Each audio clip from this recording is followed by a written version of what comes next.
Were they, I guess, human or non-human biologics? Non-human, and that was the assessment of people with direct knowledge on the program I talked to that are currently still on the program. Some of the behaviors that we saw in a working area, we would see these objects being at 0.0 Mach, that's 0 airspeed, over certain pieces of the ground. So what that means, just like a river, if you throw a bobber in, it's going to float downstream.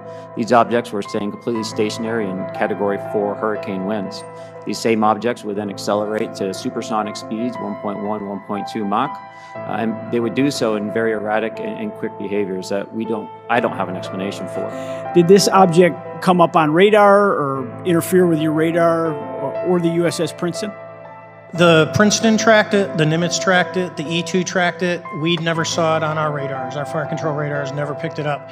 The other airplane that took the video did get it on a radar. As soon as it tried to lock it, it jammed the radar, spit the lock, and he rapidly switched over to the targeting pod, which you can do in the F-18. From what you saw that day and what you've seen on video, did you see any source of propulsion from the flying object, including on any potential thermal scans from your aircraft? No, there's none. There's no IR plume coming out, and Chad, who took the video, went through all the EO, which is black and white TV, and the IR modes, and there's no visible signs of propulsion. It's just sitting in space at 20,000 feet. In your career, have you ever seen a propulsion system that creates no thermal exhaust? No. Can you describe how the aircraft maneuvered? Abruptly, very determinate. It knew exactly what it was doing. It was aware of our presence, and it had acceleration rates. I mean, it went from 0 to matching our speed in no time at all. What agency, sub-agency, what contractors, who should be called into the next hearing about UAPs, either in a public setting or even in a private setting? And you probably can't name names, but what agencies or organizations, contractors, et cetera, do we need to call in to get these questions answered, whether it's about funding, what programs are happening, and what's out there?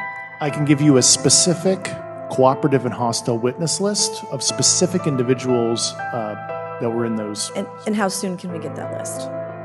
Happy to provide that to you after the hearing. Do you believe we have crashed craft, stated earlier? Do we have the bodies of the pilots who piloted this craft?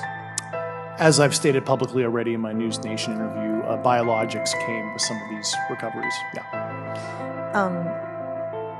Were they, I guess, human or non-human biologics? Non-human, and that was the assessment of people with direct knowledge on the program I talked to that are currently still on the program. I can't get into the specifics in an open environment, but at least the activity that I personally witnessed, and I have to be very careful here because they tell you never to acknowledge tradecraft, right? So what I personally witnessed, myself and my wife, was very disturbing. For the record, if you were me, where would you look? Titles, programs, departments, regions, if you could just name anything. And I put that as an open question to the three of you.